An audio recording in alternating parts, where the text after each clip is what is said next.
매일 오전 11시 강한 녀석들이 옵니다. 안녕하세요. 권미란입니다.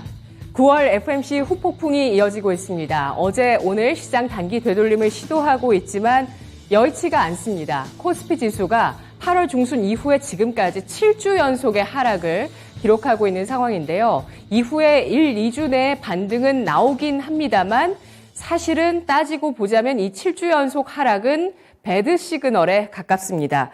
1990년 이후에 코스피가 7주 연속 하락한 게 총 4번밖에 없는데요. 대체로 긴축 국면 혹은 위기 국면에서 이러한 현상이 나타났었다고 합니다.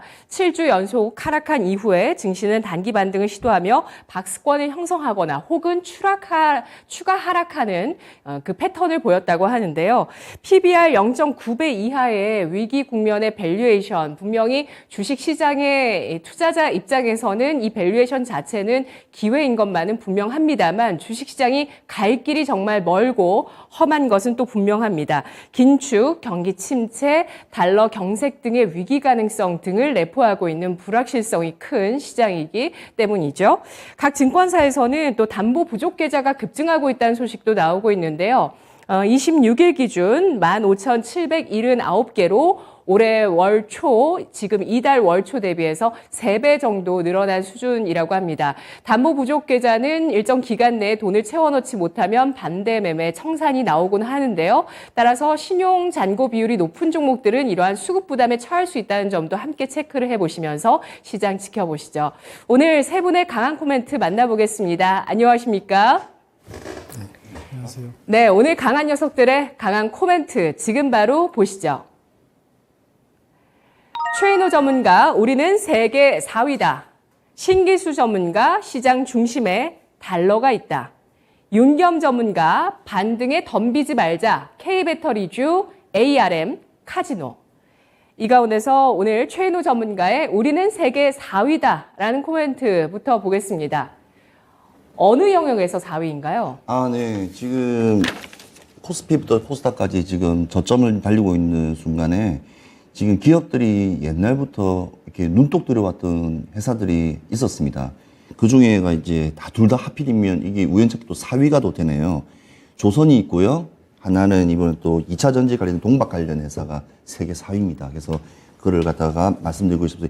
기업들이 인수하기 딱 좋은 날씨, 우리가 영화의 한 레파토리 단어처럼 주가의 하락에 따른 헐값을 매각할 수 있는 좋은 기회라고 저는 기업들 입장에서는 이 두 회사를 지금 설명드리려고 제가 오늘 말씀을 드리고 싶습니다. 자, 하나는 우리 다들 아시겠지만 대우조선해양입니다. 대우조선해양은 이번에 또 하나그룹이 이번에 인수하게 됐는데 리먼 사태 때 원래 사실은 이 회사를 원래 인수하려고 했었어요. 그때도 6조라는 금액을 제시했었는데 리먼 사태가 터지면서 이렇게 희지부지 있게 방향성이 잃었었는데 이번에 또 하나가 또 기업 재개편을 하면서 일단은 우리가 말하는 방산 위주의 중심으로 해서 항공 우주 섹터를 한번 아우르면서 조선, 바닷길, 지구의 71%가 바다입니다. 그래서 71%의 바닷길을 또 잡을 수 있는 또 그 안에 또 잠수함부터 시작해서 또 초계선부터 시작해서 또 무수한 배들을 만들 수 있기 때문에 방산회사라서 어제 갈 수 있는 입지가 상당히 좋은 시점이거든요. 자, 그런데 대우조선해양의 단점이 지금 있습니다. 자, 첫 번째 제일 큰 거는 일단은 기업이 상당한 많이 정부가 일단은 돈이 많이 들어갔다는 점, 산업은행도 한 2조 6천억이 들어갔으니까 이제 그 부분에 대한 게 있고 또 세 번째가 제일 지금 위험한 사항이 노조 간의 갈등입니다. 노사 갈등. 아직까지도 조선업은 전 업황에 비교해서 최저 시급을 받고 있고 밴드 형태, 그러니까 인건비가 최저 시급을 받는 업황은 지금 조선뿐이 없습니다. 그래서 이번에도 거제도 조선소의 그 노동자분들이 그 세참상에 갇혀서 이렇게 자기를 의견을 이렇게 세상에다가 반발했지만, 근데 그게 어찌 보면 바르게 보는 시각에서는 이 시각이 그렇다 하지만 또 다르게 봤을 때는 지역 경제라든지 여러 가지 또 기업이 나가는데 발목 잡는 형태라고 볼 수 있겠지만 저는 양쪽으로 봤을 때 정부가 개입했기 부분이었다고 생각하거든요. 그래서 보면 하나가 잘 인수를 했다고 생각하고요. 그러면서 하나가 진짜 우주, 항공과 그다음에 바다까지 육해공을 아우로 잡는, 쉽게 말하면 우리 말하는 전차까지도 다 가지고 있지 않습니까? 육해공을 다 가지고 있는 어찌 보면 회사로서 구조 개편이 잘 되었다고 봐지고 일단은 제일 위험한 거는 말씀드린 대로 노사입니다. 자, 두 번째가 뭐냐면요. 자, 이번에 또 롯데케미컬이 또 이 일진 머티리얼스를 인수한답니다. 자, 일단은 거래 마무리 단계에 접어든 사항이지만 가격 자체는 미정입니다. 근데 이제 허재명 이제 사장이 보유하고 있는 일진 머티리얼스 이제 지분 자체가 53.3%입니다. 그게 지금 이제 금액으로 따지면 한 2조 5천억 정도 될 거로 예상되거든요. 이제 그 플러스 알파적인 부분을 계산을 해야 되는데 그건 좀 추측적인 부분이고요. 일단은 단가로 봤을 때는 2조 한 5천억 원에서 일단은 끝나지 않을까 하는 겁니다. 그러니까 일진그룹 같은 경우에는 전기부터 시작했고 원전부터 해서 지금 시장에서 제일 잘 아우르는 어찌 보면 환경을 잘 가지고 있는 어찌 보면 회사라고 좀 봐집니다. 그래서 그 중에서도 동박이 가지고 있는 게 세계 4위입니다. 자, 세계 4위라고 말씀드리고 싶은 동박은 이게 음극재에 싸져 있는 얇은 막을 말합니다. 근데 그걸 이제 롯데케미칼, 우리말은 롯데가 뭐로 유명합니까? 껌이죠. 껌에 쌓여있는 게 은박지지 않습니까? 똑같은 겁니다. 2차 전지도 동박처럼 얇은 마구를 싸고 있는데, 이제 그게 이제 세계 생산 순위가 4위입니다. 첫 번째가 SK 넥스실이라는 회사가 있고요. 두 번째는 중국의 왁슨이 있고, 그 다음에 대만이 또 이 장춘이라는 회사가 있습니다. 네 번째가 바로 일진 머티리얼스입니다. 그러면서 이제 2차 전지 섹터에 이제 롯데그룹이 또 획을 그으면서 응급, 양급, 뭐부터 시작해서 수많은 2차 전지 섹터에 이제 5대 기업들이 다 이제 포진해 있다는 점은 이제 멀고도 험한 이 길을 이제 가는 데 있어서 대기업들의 자금력과 R&D 연구와 그 다음에 생산과 모든 것들이 기초적으로 탄탄하게 베이스로 잘 되어 있다고 봐집니다. 그러면 이 두 회사는 다 세계 4위인데 그러면 올해에 또 이 같은 또 이슈가 될 만한 회사들이 또 분명히 있습니다. 또 뭐 PI 첨단 소재라든지 또 인수설도 또 막 붙고 있는 회사들이 여러 회사들이 있기 때문에 그런 회사들을 제가 이렇게 미리 사라고 말씀을 드리는 게 아니고 관심을 가지라는 게 아니라 시장의 흐름에 기업들이 대처하면 개인 투자가분들은 어떻게 대응해야 될 겁니다.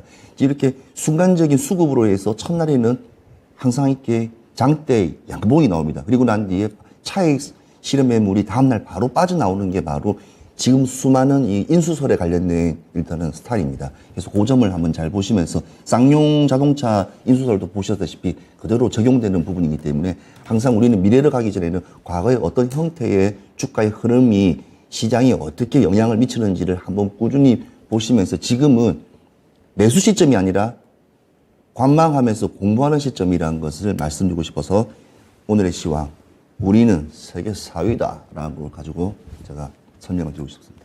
자, 이상입니다. 네. 굉장히 멋있게, 예. 우리는 세계 4위다. 말씀해 주셨는데요. 쌍용차는 KG그룹이 품었습니다. 그리고 또 세계 4위 기업, 각각 분야에서 세계 4위인 기업들, 대우조선해양과 일진 머티리얼즈가 각각 피인수 된다는 소식들이 시장을 또 장악하고 있습니다. 굉장히 큰 소식이죠. 인수 빅딜입니다. 인수 빅딜 소식이 올해 하반기까지 이어질 것이라는 점을 전망해 주셨고요. 관련한 내용들을 쭉 알아봤습니다. 자, 이런 인수 빅딜 관련해서 좀 내용들을 좀 더 찾아보시면 이제 그 다음 차례는 또 삼성전자가 될 수 있다는 내용들이 나오고 있죠. 삼성전자 다음 달에 손정희 소프트뱅크 회장을 만나서 ARM의 인수에 대해서 또 협상할 것이라는 소식이 나오고 있어서 삼성전자, ARM뿐만 아니라 또 어떤 기업에 대한 인수를 해나갈 것인가에 대한 관심 높아지고 있는 상황인데요. 일단 대우조선해양을 또 보시면 산업은행은 결국에 한 푼도 못 건졌네요. 네, 2조 원에 팔게 됐습니다. 그쵸? 그리고, 하나는 일단은 이득인 것처럼 보입니다. 6조 원에 사려고 했던 걸 2조 원에 일단 사게 되는 것이죠. 근데 다만 부담은 지금 금리 상황입니다. 그래서 한화 쪽에서 지금 이런, 대우조선해양의 인수뿐만 아니라 태양광의 증설이라든지 이런 투자 계획들이 있는데 고금리 차입이 불가피할 것이다. 이에 따라서 재무 부담이 높아질 수 있다는 점에 대해서 우려가 나오고 있고요. 또 일진 머티리얼즈의 인수 주체가 될 것으로 보이는 아직은 결론은 안 나왔습니다. 롯데케미칼 같은 경우도 이 2조 5천억 원 이상의 인수 자금 예측이 되고 있는데 이게 좀 너무 높은 밸류에이션을 준 거 아니냐라는 반응들이 또 증권가에서 나오고 있는데요. 이에 따라서 질문 드려보도록 하겠습니다. 인수 빅딜 소식이 이어지고 있습니다. 특히 이번 주에 나오고 있는 두 기업에 대한 소식 관련해서 투자 의견 여쭙겠습니다. 이 대우조선해양의 2조 원 유상증자에 한화에어로스페이스가 1조 원을 참여한다고 합니다. 하나그룹주 가운데 한화에어로스페이스 매수 관심 있으시면 초록불, 그리고 일진머티리얼즈를 품겠다고 하는 롯데케미칼에 매수 관심이 있으시면 빨간불, 둘 다 매도 관점이시면 노란불 주시기 바랍니다. 한화에어로스페이스, 롯데케미칼 매수 관심 있으신지 확인해 보고요. 인수에 대한 시너지 있다고 판단하시는지도 의견 확인해 보고, 둘 다 지금 매도해야 될 것 같다라고 생각하시면 노란불 또 밝혀주시면 되겠습니다. 보시죠. 파란불이 나오네요. 윤겸 전문가, 최인우 전문가. 네, 최인우 전문가, 신기수 전문가. 예, 불빛이 계속 바뀝니다. 최인우 전문가 빨간불. 색깔이 계속 바뀝니다. 예, 최인우 전문가 빨간불, 신기수 전문가 초록불, 윤겸 전문가가 보라색깔 불을 주셨는데요. 먼저 신기수 전문가, 한화에어로스페이스에 대해서 매수 관심 있으시네요? 예, 이번에 이제 돈 쓰는 부분에 대해서 이제 유상증자 형태로 참여를 하는데 그런 부분에 대한 우려감 같은 것들은 이제 많이 반영이 됐다 보이고요. 한화에어로스페이스가 이번 대우조선해양을 품게 되면은 그러면은 한화 쪽에서 방산 부분 인수하면서 이제 우주항공 쪽 품게 되고 그리고 지금 하고 있는 지상 쪽, 우주항공 쪽이라고 하면 항공 쪽이죠. 그리고 지금 지상 쪽도 하고 있는데 거기에다가 이제 해상 쪽도 하게 되니까 이제 그 전함이라든가 구축함 같은 것들과 관련된 사업까지 육해 공군을 전부 다 포괄하는 방산업체가 이제 될 수 있다라는 이제 중기적인 이제 그런 부분들이 있고요. 조선도 방산이군요. 예, 그렇죠. 대우조선해양을 한화에어로스페이스가 굳이 인수하는 목적은 아마 그런 부분에 대한 것들을 노릴 수 있다 이렇게 좀 봐야 되겠고요. 예, 그래서 이제 그런 부분에서 본다면은 이제 모양새가 잘 구축이 되면서 중기적으로 본다면 나쁘지 않은 이제 전략으로 보고 있고, 단지 지금은 이제, 당연히 이제 그 돈을 쓰는 부분이기 때문에 주가가 좀 하락하고 있는데, 거의 반영이 됐지 않았을까 싶어요. 그래서 이 부분에서 매수를 한다면은 또 이제 반등 정도 이상은 충분히 좀 노려볼 수 있다. 중기적으로 좋은 관점이다 보고 있습니다. 네. 빅딜 본능 DNA가 한승연 회장, 이승연 회장에서 그 아들로 김승연 회장에서 그 아들로 왔습니다. 김승연 회장에서 그 아들로 넘어갔다 이런 얘기들이 있는데 재무 부담에 대한 우려도 목소리가 나오거든요. 신기수 전문가님, 재무 부담은 없을까요? 재무 부담 당연히 있겠죠. 근데 이제 그런 부분이 그 1조 때 지금 유상증자 참여를 하고 하는 부분들이 물론 부담은 되지만은 근데 이제 그런 부담감을 안고서라도 지금 이제 인수를 하는 부분들은 분명히 전략적인 어떤 이제 가치가 있다라고 이제 보는 부분들이 있겠고, 단기적으로 재무 부담이 분명히 있겠지만은 그 부분이 지금 정도 하락이면은 어느 정도 이제 그런 부담에 대한 우려감 같은 것들은 주가에 많이 반영이 됐다 보이고, 지금부터는 그 부분에 대한 이슈 때문에 이제 하락을 한다 하더라도 하락을 한다기보다는 시장 때문에 흔들림으로 좀 보고 있고요. 저는 이제 6만 원 단 6만 1,000원 이 정도까지 내려왔으면 이제는 네. 그런 부분에 대한 우려감들은 다 소화가 됐다를 보고 있습니다. 예. 그래서 좀 부담스럽게 올라가던 한화에어로스페이스가 이런 인수합병을 통해서 나오는 자문들과 시장의 흐름으로 인해서 조정을 받았기 때문에 오히려 다시 매수 관심에서 매력적인 가격대까지 내려왔다는 판단하고 있습니다. 조선도 방산이고 조선도 친환경이다. 기억을 해보시죠. 친환경은 제가 더했습니다. 예, 친환경 모멘텀. 자, 다음은 롯데케미칼인데요. 최인호 전문가님이 매수 관심 보여주시네요. 네, 저는 두 개 다 매수 관심이 있습니다. 두 개 다 관심이 있는데, 아까 전 앞에서 말씀드렸던 우리 신기수 전문가님 말씀이 제일 정확한 것 같고요.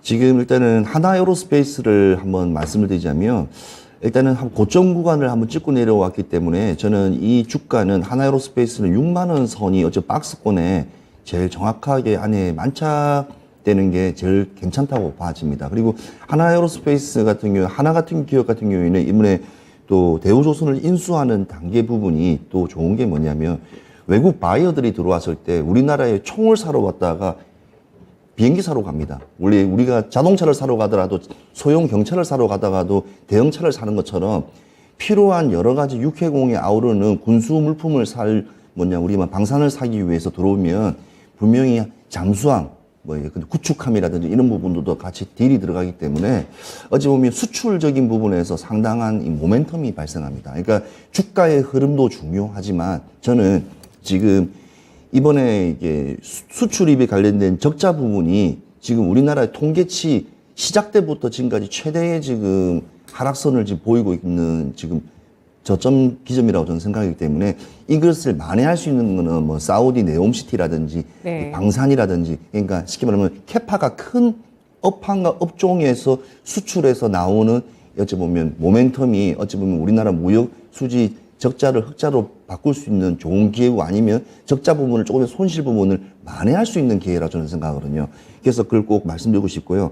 그다음에 2차 전지 같은 거는 워낙 지금 시장 자체가 지금 뭐 미래적이다 뭐 현실적인 어떤 분들은 좀 많이 반대하시는 분도 계세요. 왜냐면 지금 자동차 시장에서 1%밖에 차지 안 하는 전기차가 너무 기하급수적으로 빨리 발전해가는 모습에 조금 이렇게 해도 이슈적인 부분이라고 하지만 저는 그렇게 반대로 생각합니다. 왜냐면 지금 실제로 지금 북미 시장의 포드 같은 경우에도 지금 이제 뭐 이렇게 멕시코 같은 공장에 보통 2천만 달러 들어가지고 지금 계속 공장 2차 전지 관련된 부터 시작해 모든 생산 설비 공장들을 구축해 나가고 있기 때문에 우리는 빨리빨리 준비하지 않으면 북미 시장, 멕시코부터 시작해 캐나다, 미국, 브라질 시장까지도 우리는 일단 주도를 해야 됩니다. 왜냐하면 신흥 국가들이 인집되어 있는 중남미 시장 같은 경우에는 어찌 보면 생산 거점에 상당히 중요한 우리가 판매할 수 있는 좋은 시점이기 때문에 지금부터 차근차근 2차 전지 관련되어 있는 소재, 장비, 그 다음에 3, 4셀, 그 다음에 완성차까지 하나의 생태계에 아울러서 지금 준비하지 4, 5년 후에 2차 이제 전기차 시장이 활성화될 때 우리가 주도권에 패권 싸움에서 충분히 이길 거라 예상되기 때문에 주식은 단기적인 측면도 볼 수 있지만 장기로 볼 수 있다. 그래서 저는 장기적인 측면으로도 꼭 사야 된다고 좀 봐집니다. 네, 알겠습니다. 뭐 결국에는 둘 다 매수 관심 보여주신 것 같아요. 빨간불로 롯데케미칼의 매수 관심을 확실하게 표해 주셨고요. 롯데케미칼 지금 잘 대응을 하고 있다. 원래 기초화학, 석유화학 기업이었지만 이제 동박으로까지 세계 4위 기업을 품게 되면서 준비를 잘하고 있는 기업이고 지금 보시다시피 이렇게 거래대금 좀 실리면서 크게 하락하고 있지만 이걸 좀 추스렀을 때 이 롯데케미칼은 또 변화의 움직임으로 인해서 주가가 다시 한번 올라갈 수 있는 그 시너지를 보여줄 것이다라고 전망해 주셨고요. 그리고 우리가 지금 걱정하고 있는 무역 적자 이런 부분들을 좀 해소할 수 있는 수출 매직, 결국에는 방산, 그리고 또 여타 네옴시티 같은 거대 프로젝트에서 발생할 수 있을 거라는 전망을 해주고 있는데요. 마지막으로 윤겸 전문가님은 보라색 불빛을 주셨어요. 앞서 두 분께서 중요한 포인트를 다 짚어주셨어요. 제가 뭐 길게 부연 설명드릴 필요는 없을 것 같고요. 하나 에어로페이스하고 롯데케미칼의 그런 미래 산업 정책에 대한 그 육성, 미래 먹거리에 대한 기업의 퍼즐의 완성이라고 좀 평가하고 싶고요. 이제 아쉬운 게 이제 롯데케미칼 같은 경우 이제 LG모터스를 인수하면서 인수 여파에서 좀 빠진 부분이 있습니다. 8%까지 하락을 했고 이게 이제 바로 반영이 되는 건 아니거든요. 시간도 좀 필요하고 지금 대내외적인 시장 환경, 물론 현금 비중이 있으시다면 지금 이런 두 기업을 갖다가 이제 저점 매수 구간에서 진입하고 중장기적으로 보시면 좋으나 이런 이제 어떤 미래적으로 봤을 때는 호재이나 시장 상황과 투자자 여러분의 현금 비중은 또 대비되는 부분이 있으니까 9월달 보내고 10월달 천천히 보시면서 멀리 보시면서 대응해도 늦지 않다 이렇게 생각해서 보라색 불빛을 눌렀습니다. 네, 알겠습니다. 연말 보너스가 있으시다면 허리띠를 좀 졸라낼 필요도 있을 것 같습니다. 예. 좀 살 수 있을 만한 그런 변화를 보여줄 수 있는 주식들 보인다라는 판단을 하고 있고요. 첫 번째 코멘트 알아봤습니다. 이어서 두 번째 코멘트 보겠습니다. 신기수 전문가, 시장의 중심에 달러가 있다. 2002년 이후에 최고치 경신한 달러 인덱스가 114달러 선을 계속 유지합니다. 이후에 추가적인 상승 여력에 대해서도 전망들이 많이 나오고 있죠. 신기수 전문가님. 네, 지금 이제 그 어제 같은 경우에 이제 사실 그 연준 위원들 발언들이 좀 있었기 때문에 예정이 돼 있었기 때문에 시장이 이제 거기에 영향을 좀 받지 않을까 이제 생각을 했는데 사실 큰 영향은 없었던 것 같아요. 파월 같은 경우에는 뭐 암호화폐 얘기만 하면서 통화정책 얘기는 별로 없었고 또 뭐 시카고 연은총재, 미니애폴리스 연은총재, 뭐 세인트루이스 연은총재 다 발언을 했는데 강경 발언들은 했어요. 근데 이제 뭐 예상하던 수준 맨날 하던 얘기 또 했고요. 그래서 분명히 이제 연준의 이제 뭐 입장 같은 것들에 대한 제가 이제 지난번에 이제 멘션 피크 뭐 이런 말씀 드렸는데 그거는 이미 지나갔다고 보여요. 그래서 시장이 이미 연준 입장 때문에 더 흔들릴 여지는 이제 없다. 이미 소화했다. 이렇게 보고 있습니다. 그리고 이제 어제 같은 경우에 주택가격 지수가 이제 빠졌죠. 그러면서 이제 모기지 금리가 지금 7%를 돌파를 했기 때문에 그리고 현재 더 갈 수 있겠다. 그러니까 우리나라 주담대 금리가 7%라고 생각하면 굉장히 높지 않습니까? 미국도 마찬가지고 10년 만에 지금 주택가격이 지금 빠진 거라서 지금부터 이제 부동산 가격 하락이냐 뭐 이제 이런 그 얘기가 돌면서 이제 경기 침체가 좀 나오겠죠. 근데 이거는 이제 좋은 점은 뭐냐면 주식시장에는 이제 인플레이션이 가라앉겠구나라는 이제 기대감도 있기 때문에 나쁜 얘기는 아니라고 보이고요. 내구재 수주도 좀 줄었습니다. 근데 이거 예상치보다는 좀 덜 줄었어요. 그러면서 이제 소비자 신뢰 지수가 108로 5개월 만에 최고치를 또 찍었는데 이거는 이제 인플레이션이 좀 이제 정점 찍었다라는 어떤 이제 그런 기대감들이 좀 반영이 돼 있다라는 해석들이 좀 많이 있습니다. 그래서 어제 보면은 연준 위원들의 발언도 별로 그렇게 시장에 영향을 많이 안 미치고 그리고 이제 뭐 경기 전망치라든가 이런 것들도 사실 시장에 그렇게 큰 영향을 미치지 않은 것 같아요. 근데 어제 시장에 영향을 제일 많이 미친 거는 이제 달러입니다. 달러. 그림 하나 보여드리겠는데요. S&P 500하고 달러의 장중 흐름인데요. 보시면은 이제 완전히 역으로 지금 흐르고 있거든요. 달러가 오르면은 S&P 500이 빠졌고 좀 초반에 좀 빠지니까 또 S&P 500 반등 나오고 이러면서 결국에는 이제 거의 데칼코마니처럼 이제 움직이다가 이제 마감이 됐습니다. 이게 지금 시장이 어떤 거에 의해서 움직이는가를 이제 보여주는 거죠. 지금 시장에 투자자들이 제일 관심을 많이 갖는 건 달러고요. 지금 우리 시장이 아침에 조금 올라가는 듯 하다가 시장이 또 이제 하락하지 않습니까? 그건 이제 뭐 때문에 그러냐면 이것도 이제 결국에는 유로화하고 파운드화가 장중에 빠졌기 때문에 그 여파를 타고 미국 선물 시장이 빠졌고요. 그러면서 우리 시장 원달러 환율 쭉 올라갔고, 그리고 우리 시장의 지수는 또 빠지고, 그러니까 지금은 달러를 중간 매개체로 해가지고 유럽과 파운드화의 영향을 우리가 지금 이제 직접적으로 좀 뭐 받고 있다 이렇게 좀 봐야 되겠고 유로하고 파운드화는 지금 뭐 어제 같은 경우에는 이제 뭐 가스관 샌다 그게 이제 아무래도 의도적으로 좀 파괴한 것 같다라는 이제 전망이 좀 있으면서 그런 것들에 대한 것들이 이제 반영이 지금 되고 있는 것 같아요. 지금은 뭐 어쨌든 달러가 지금은 좀 어떻게 해서든지 좀 안정화되는 부분이 필요하고 그러려면 이제 파운드화하고 유로화 안정화되는 부분들을 좀 지켜봐야 됩니다. 유로화는 지금 계속 빠지면서 지금 페러티 밑으로 내려와 버렸습니다. 파운드화도 지금 그런 상태인가요? 예? 지금 파운드화도 페러티 붕괴됐나요? 지금 제가 그거를 아직 붕괴는 안 됐어요. 파운드화 같은 경우에는 예. 지금 현재 상태에서 1.06입니다. 그래서 네. 근데 이제 오늘 파운드화 뭐 그 하락폭이 0.6% 빠지고 유로화 하락폭은 유로화는 지금 페러티가 0.95인데 0.4% 지금 빠지고 있어요. 여기에서 지금 원달러 환율 계속해서 지금 올라가고 있기 때문에 아마 우리 시장 오늘 조금 더 흔들릴 여지는 분명히 있다 보이고 그리고 지금까지는 원달러 환율이 막 올라와도 그렇게 뭐 CDS 프리미엄이 그렇게 큰 반응을 안 보였거든요. 근데 지금 이제 요즘에 조금 반등이 좀 나오고 있어요. CDS 프리미엄 어제 이제 오늘 아침에 제가 이제 그림 캡처를 좀 한 건데 보니까 지금 54까지 올라왔는데 1년 최고치가 56이거든요. 물론 뭐 이제 56 돌파해도 그렇게 예전에 이제 금융위기 때 보면은 막 699 이렇게 갔어요. 700까지 가고. 그래서 뭐 돌파를 한다고 그래서 그렇게 크게 막 엄청나게 어려운 상황이냐 이제 그런 건 아니에요. 하지만 돌파됐다는 이제 심리적인 어떤 그런 이제 충격 같은 것들이 좀 있을 거기 때문에 저게 돌파되게 되면은 외국인들이 한번 빠져나갈 수도 있고요. 어쨌든 간에 뭔가 좀 시장 충격이 있을 만한 여지는 분명히 있다 이렇게 봐야 됩니다. 그래서 지금 상황에서 저 달러, 그러니까 유럽 쪽 유로와 파운드화에서 기인된 달러의 움직임 그리고 그 달러의 움직임 때문에 나타나는 원달러 환율의 움직임 그리고 원달러 환율의 움직임이 뭔가 좀 금융위기를 그런 이제 불안감을 좀 가리키는 이런 부분들이 이제 시장에 만연해 있다. 그래서 지금은 달러화가 좀 안정되는 게 첫 번째입니다.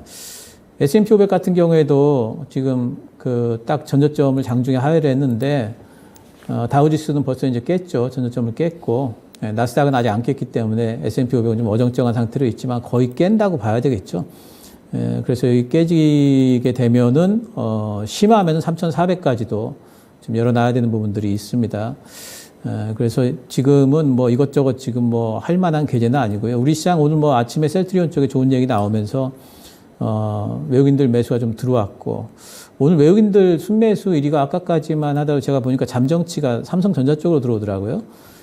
그래서 뭐 그쪽에 이제 상대적으로 견조하다 제가 원고 쓸 때까지만 그랬는데 근데 원고 보낸 이후에 시장이 이제 빠지기 시작을 해서 여전히 뭐 바닥 신호 아직 없습니다. 보수적 관점 유지해야 되겠고 그리고 바닥 신호가 없이 혹시라도 반등이 나오면은 그러면 현금 확보를 하셔야 돼요.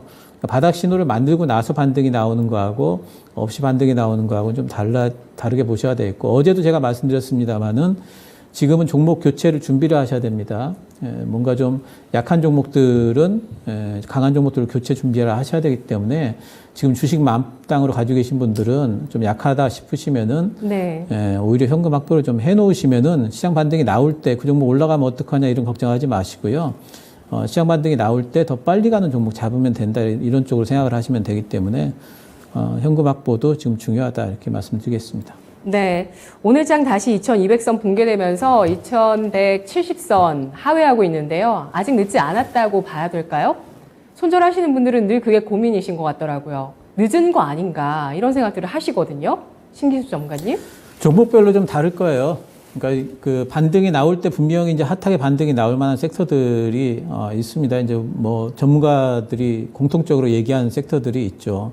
뭐 2차 전지라든가 또는 뭐 이제 새로운 이제 뭐 산업혁명 분야, 뭐 로봇이라든가 자율주행이라든가 뭐 이런 쪽들은 반등이 나오겠지만 하지만 이제 경기 민감주들 좀 불리할 것 같고 뭐 이제 그렇기 때문에 또 지금 이제 핫한 어떤 부분을 타면서 올라갔던 특히 이제 좀 걱정되는 부분들이 채권 추심 쪽 시장이 바뀌면 아마 그쪽에는 매도가 또 나올 걸로 보이기 때문에 네. 이제 그 너무 연속성 발할 건 아니겠고 그래서 종목별로 좀 뭔가 좀 현금을 만들겠다. 그러니까 중요한 것은 현금을 만들어 놓고 나서 나중에 다시 종목을 잡을 생각을 하시는 게 참 중요합니다. 그래서 지금 현금을 안 들고 계시면은 심리적으로도 상당히 불안하셔가지고 위장병 걸려요.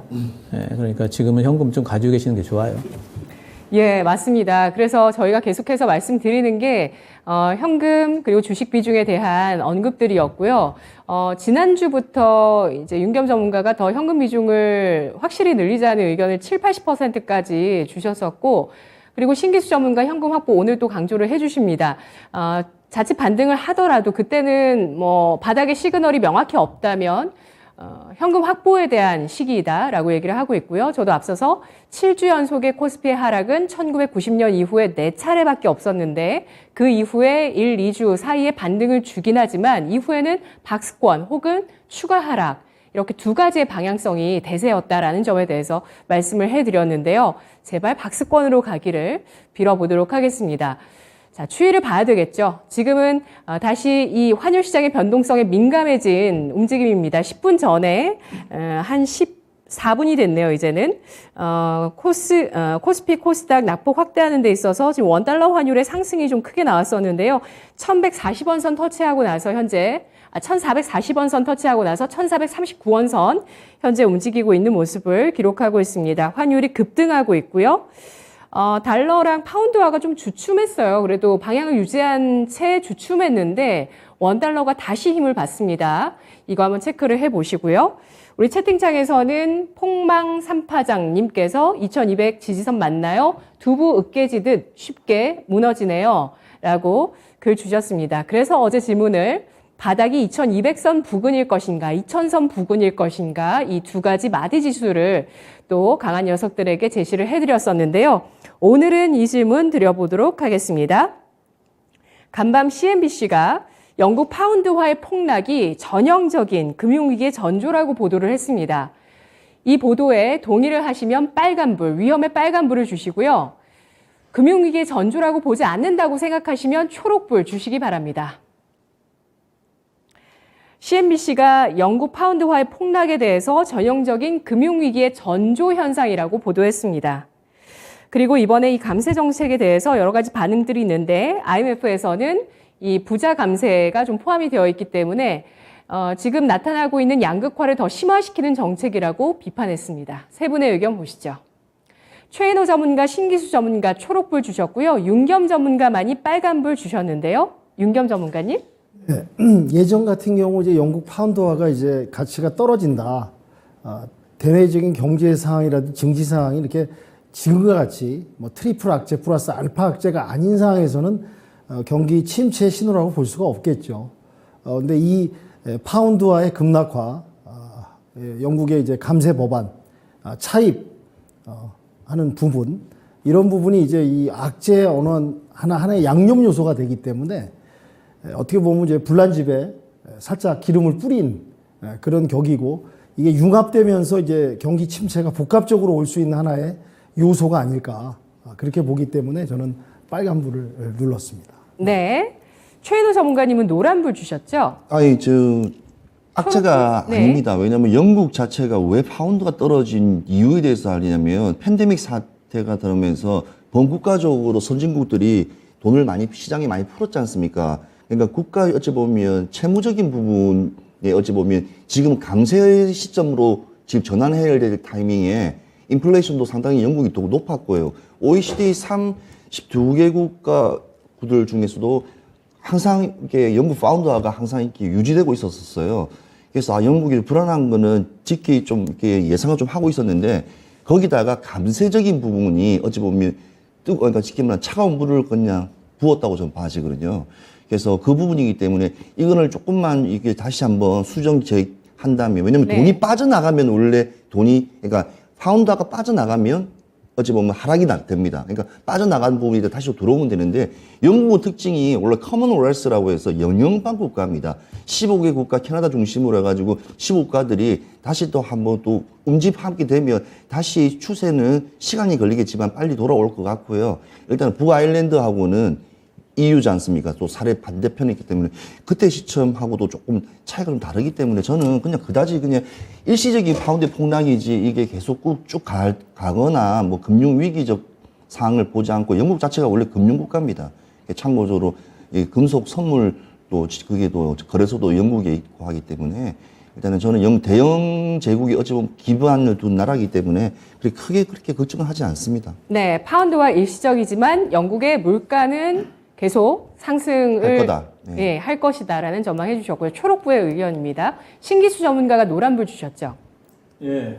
이제 그 금융 위기론을 지금 이제 얘기하는 쪽들은 이제 그 유럽이라든가 이런 쪽에서 이제 이렇게 가치가 떨어지게 되면은 결국엔 달러 올라가면서 이제 미국 시장에서의 여러 가지 이제 그 지금 자산 가치들이 빠지게 되면은 그런 데서 이제 부실 채권 문제가 퍼지게 되고, 그리고 이제 그런 것들이 불거지게 되면은 뭐 이제 그런 것들을 보장했던 여러 가지 이제 다른 부분의 채권들이 부실화되면서 그런 파장이 좀 커지게 되는 것들, 이런 것들입니다. 그 전형적이었던 부분이 2008년도에 이제 모기지론 사태였는데, 근데 이제 지금은 사실은 조금 이제 좀 다른 부분들은 있어요. 이제 그 유럽 쪽에 그런 이제 유로화라든가 이제 파운드화 폭락이 물론 지금 달러를 갖다가 밀어붙이고 있긴 하지만, 거기다 플러스 해가지고 연준의 지금 금리 정책이 상당히 좀 세게 나오면서 그게 이제 상당히 상승 효과를 내고 있긴 하지만, 만약에 실제로 금융위기 전조가 나타나게 되면은요,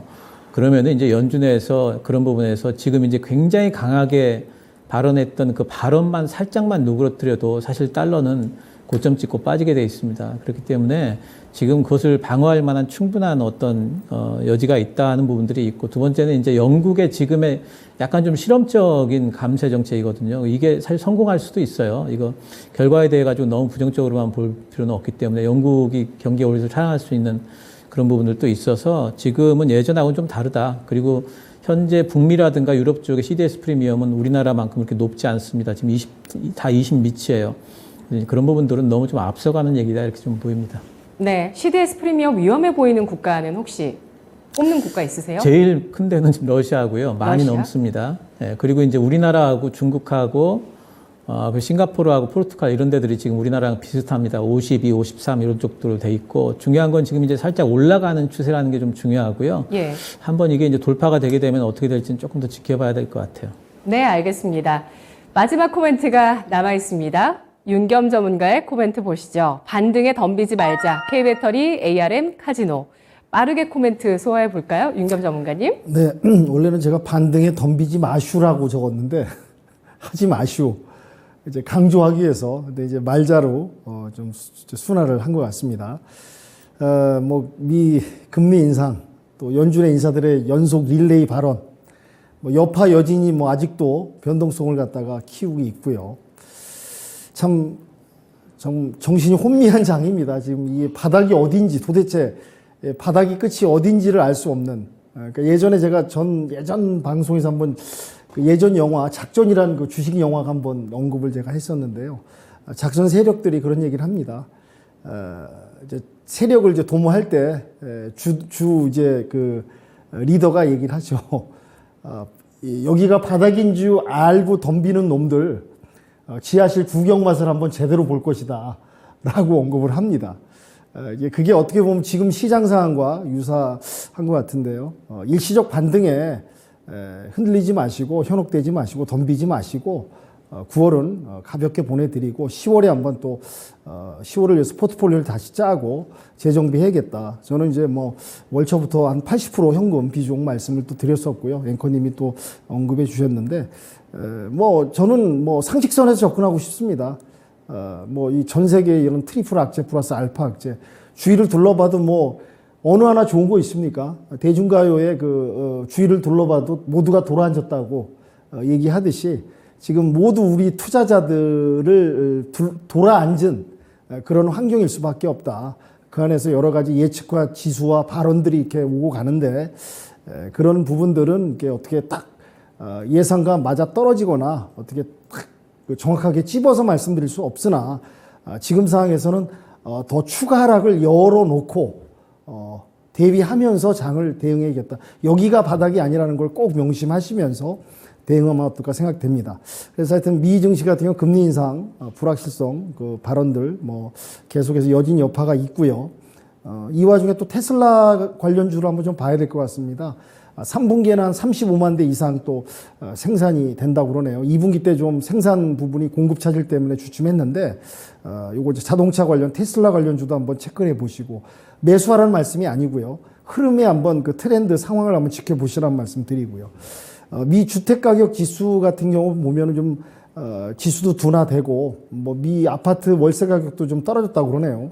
근데 또 주택가격 수요는 또 올랐다고 합니다. 이게 상반된 모습이 있는데 여하튼 간에 미 경제는 아직 위험한 무너질 정도는 아니고 아직도 건실하고 튼튼한 부분이 나오는 것 같습니다.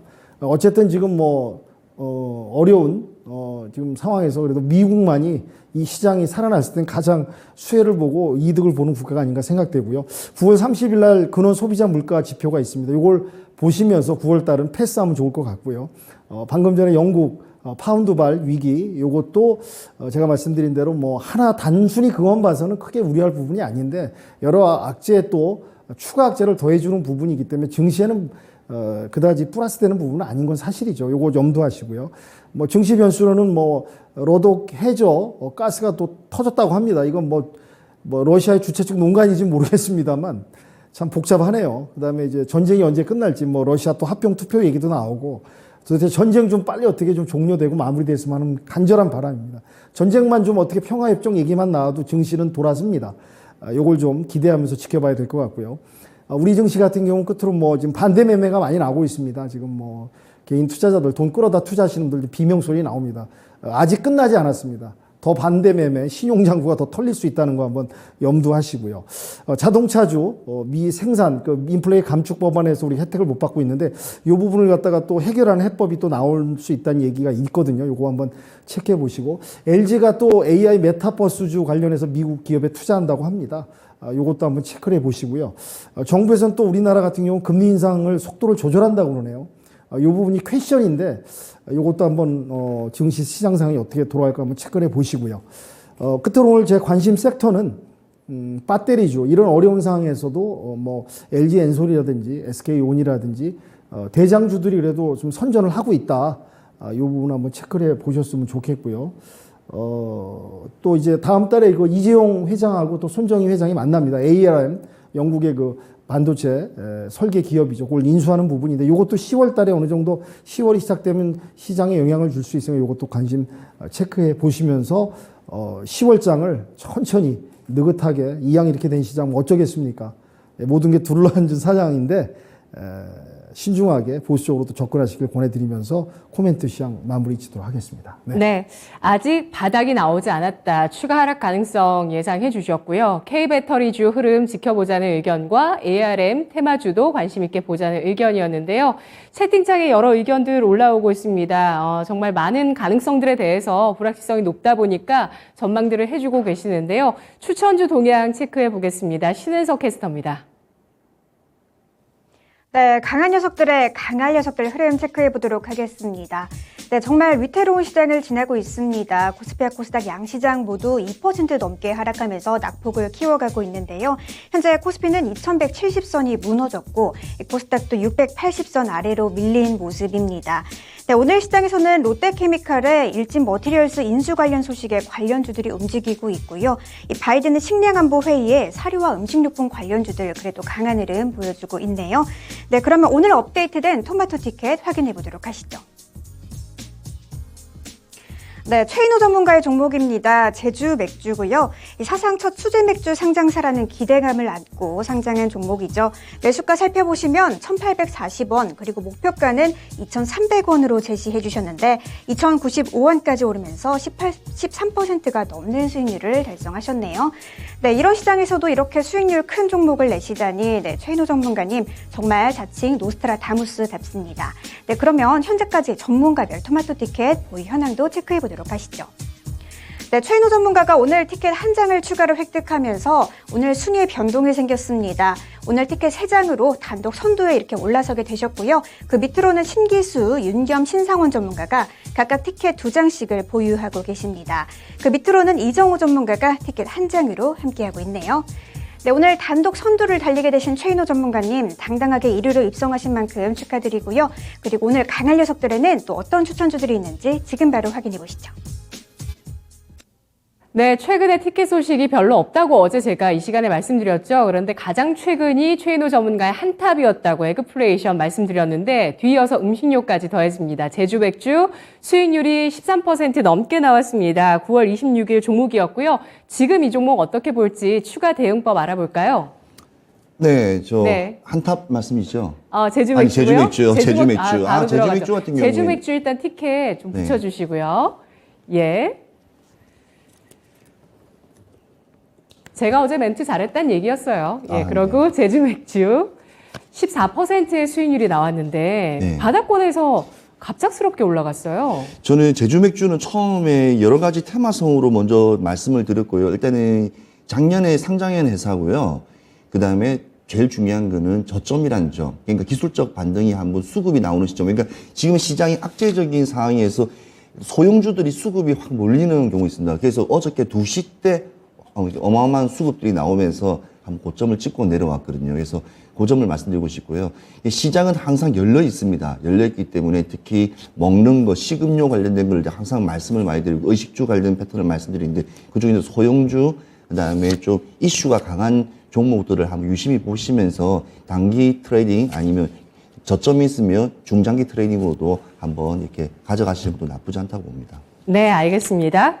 바닥권 종목의 흐름으로 제주 맥주 잘 공략해 주셨고요. 오늘은 또 어떤 종목 기다리고 있을까요? 보시죠. 최인호 전문가 삼성출판사, 신기수 전문가 E&D, 윤겸 전문가 파라다이스입니다. 윤겸 전문가님, 파라다이스 투자 포인트 주시죠. 네, 참 추천 종목 말씀드리기도 민망할 그런 상황인데요. 그래도 또 우리 방송 특성 추천은 또 해야 되니까 그나마 좀 관심 있게 봐야 될 섹터 종목으로 오늘 전 파라다이스 추천 말씀 한번 드리겠습니다. 뭐 아시다시피 관광 카지노 기업이고요. 중요한 게 지금 이런 어려운 장세에서라도 돈이 있는 사람이 좀 돈을 써야 되지 않겠습니까? 이런 경제 상황에서 중국 관광객들의 이제 그 유입, 입국이 좀 기대되는 부분이 있고 중국 정부 당국이 마카오를 갖다 일찍 또 이제 개방해서 관광 쪽을 갖다 이제 활성화시키려는 그런 부분이 좀 대두되고 있습니다. 그러다 보니까 3분기, 4분기 하반기에는 어느 정도 실적 개선될 수 있는 그런 부분이 여지가 있지 않을까. 빨리 중국 큰 손들이 좀 들어와서 카지노 가서 돈을 좀 펑펑 써줬으면 좋겠습니다. 그래서 파라다이스가 좀 그 영향을 도움을 받아서 3, 4분기 상승 추세전환 10월부터 좀 치고 올라오길 좀 기대해 보고요. 충분한 그런 기대감과 가능성은 있다고 좀 보고 있습니다. 그래서 지금 또 월봉상 차트를 봐도 조금 많이 좀 그동안 이제 그 카지노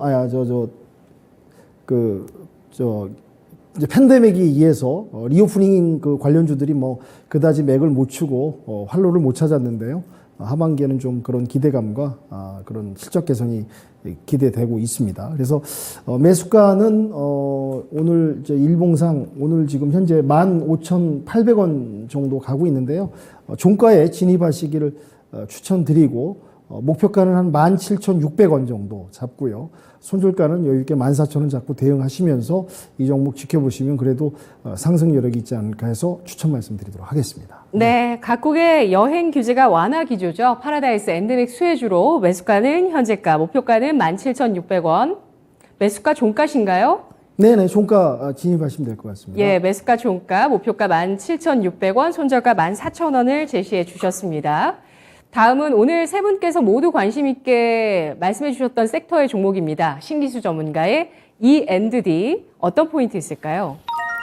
예, E&D는 이제 원래 하는 일은 친환경 쪽입니다. 이제 배기가스를 중화시켜주는 이제 그 촉매를 만들고 있는 데인데 이게 이제 환경부 예산하고 상당히 좀 그 연관이 많아요. 그래서 상반기 때는 이 부분에 환경부 예산이 좀 줄면서 실적이 좀 안 좋았어요. 본업 쪽에서. 하지만 이제 하반기 때는 이제 환경부 예산도 늘어나고 배출가스 규제도 또 강화됩니다. 그리고 또 한 가지는 이제 이 회사가 고객사를 지금 비밀에 붙이고는 있지만, 국내 굴지의 뭐 그 냉난방 업체라고 그랬는데 그쪽으로 이제 촉매가 새롭게 좀 납품되는 부분이 있어서 이 부분이 이제 반등 예상이 되고, 근데 이 회사는 사실 이제 본업보다도 지금은 이제 그 2차 전지 소재 쪽에 대한 성장성을 봐야 됩니다. 7월 달에 5,000톤 규모 이제 그 2차 전지 증설이 완료도 됐어요. 이 회사는 이제 전구체를 만들고 있습니다. 양극재 전구체. 그러니까 전구체라는 것은 양극재를 만드는 재료예요. 예, 그 매출이 거기서 5,000톤 규모 매출 4분기부터 이제 발생이 되는데 풀로 가동되는 건 내년 1분기 때로 좀 예상을 하고 있어요. 예, 그래서 이 부분에서 지금 이제 그 가동이 되고, 그리고 2만 톤 이상의 추가 증설이 이제 단계적으로 또 진행이 될 겁니다. 지금 이 회사는 유미코아라고, 이거 양극재 전 세계 1위입니다. 네덜란드 회사인데, 지금 이 회사하고 MOU를 맺었고, 새롭게 지금 생산되는 그 전구체 부분은 유미코아 쪽으로 거의 100% 다 납품이 될 거예요. 근데 유미코아가 지금 계속 늘리고 있습니다. 캐나다 공장 신설하고 있고, 미국 공장도 지금 아마 신설할 겁니다. 지금 부지 보고 있어요. 계속해서 적극적으로 증설을 추진하고 있기 때문에 이 회사 전구체는 사실 여기 유미코아 아니라도 전구체는 요즘에는 만들면 바로바로 팔립니다. 그리고 유럽 쪽의 원자재법이 이제 발동이 아마 될 것 같은데, 그러면 이제 중국산 배터리, 중국산 소재 쪽은 미국처럼 뭔가 좀 그걸 쓴 데들은 보조금을 지급을 못 받는다든가 아마 이런 것들이 또 생길 거예요. 반사이익도 기대를 해볼 수가 있겠고, 하이니켈계 양극재가 지금 비중이 굉장히 급증하고 있죠. 그런데 거기에 들어가는 소입경 전구체, 5마이크론 이하 쪽은 우리나라에서는 이 회사가 양산하는 거는 대규모 양산은 뭐 유일하게 하고 있기 때문에 어쨌든 만들면 팔린다. 뭐 이렇게 봐야 되겠고, 2023년도에 2차전지 매출 쪽이 1,000억 증가 전망을 하고 있습니다. 지금 2021년도 매출이 774억이기 때문에 내년도 매출을 거의 2,000억 가까이 보고 있는 거고요. 영업이익 올해 85억인데 작년하고 비스무리합니다. 이거는 내년도에 상당히 뛸 걸로 보고 있는데 161억까지 뛸 걸로 보고 있습니다. 내년도에 PER로 보게 되면은 18배 수준이고요. 지금 2차전지 소재 평균 멀티플이 35배입니다. 지금 싸다 이렇게 봐야 되겠고, 시장 때문에 지금 눌려 있는데 아마 지금 눌렸다가 시장 반등이 나오게 되면은 또 시장보다 먼저 좀 반등이 나오지 않을까 싶습니다. 매수는 현재가 오늘 이제 빠지고 있기 때문에 제 생각엔 지금 매수 기회가 아닌가 싶어요. 현재가 가능할 것 같고요. 예, 그리고 목표가는 전고점 한번 돌파한다고 생각을 하고 35,000원 잡도록 하고요. 손절가는 23,000원, 이번에 나왔던 저점 부분입니다. 잡도록 하겠습니다. 네, 알겠습니다. 촉매에서 전구체로 2차 체인, 2차 전지 쪽으로 밸류 체인을 확장하고 있는 E&D 전략이었습니다. 마지막으로 오늘 최현호 전문가 1등 등극하신 최현호 전문가가 삼성출판사를 가지고 왔어요. 네, 삼성출판사 가져왔습니다. 자, 삼성과 관계없는 삼성 종목입니다. 대부분 삼성출판사는 삼성과 관계있다고 생각하는데 전혀 관계없고요. 이 회사는 출판업이 주목적이 아닙니다. 그러니까 수입의 한번 내용을 한번 보시게 되면 우리가 알고 있는 아트박스라는 회사, 그 다음에 이 패션 디자인이라든지 사무용품 이렇게 문구류에서 한 70% 수익을 나오고 있는데요. 자, 두 번째는 뭐냐면 이 회사가 지금 2분기에서 실적이 상당히 안 좋았어요. 마이너스 5%인데 영업이익은 또 당기순이익은 또 25억이 나왔습니다. 자, 삼성출판사는 한번 고점을 찍었던 당시가 뭐냐면 아기상어라는 그것 때문에 나스닥 상장으로 인해서 2배 정도 펌핑을 쳤다가 다시 이렇게 저점으로 내려오는 이 종목이라고 보시면 되고요. 일단 사회적 거리두기와 또 관련된 종목입니다. 왜냐하면 이 회사는 일단은 이천 휴게소 상행선을 가지고 있는 회사이기 때문에 일단은 또 고속도로 휴게소 또 사업 분야를 또 하기 때문에 또 사업 분야가 3분기에는 실적이 지금 잘 나올 거로 예상되기 때문에 악재 부분이 많이 풀렸고요. 그다음 미국의 법인인 더 핑퐁 컴퍼니라고 아기상을 가지고 있는 그 16.83 정도 가지고 있습니다.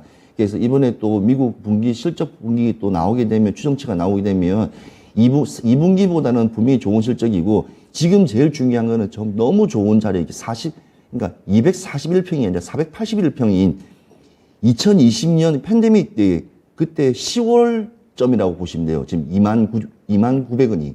그러면 이 회사는 진짜 너무 저평가되어 있는 종목이고요. 시총은 2,130억 정도 되는 종목이고 여러 분야에서 아우를 수 있는 종합 일단은 회사라고 보시면 되고 첫 번째는 교육에 관련 회사라는 일단은 기본 포커스는 잊지 마시고 제가 일단 목표가는 24,000원 이상은 올라갈 수 있는 종목이라고 좀 생각하지만 그래도 기술적으로 봤을 때는 24,000원 보고 손절가는 19,000원 좀 타이트하지만 17,700원까지 열려 있습니다. 왜냐하면 2020년도에 9월 달에도 한번 저점이 17,700원이었기 때문에 한번 그 정도까지는 한번 호다로 다시 올라갈 거 예상되기 때문에 아무튼 그렇게 참고하시면 될 것 같습니다. 예, 이상입니다. 네, 알겠습니다. 오늘도 세 분의 강한 녀석들과 함께했습니다. 고맙습니다. 지금까지 투자 판단에 도움드릴 수 있는 내용들 확인해봤습니다. 다만 주가의 상승과 하락을 보장하지는 않는다는 점 유의하세요. 아직 바닥 시그널이 나오지 않았다고 하고요. 전쟁 관련한 이슈를 계속 좀 주목해서 보시죠. 환율 움직입니다. 고맙습니다.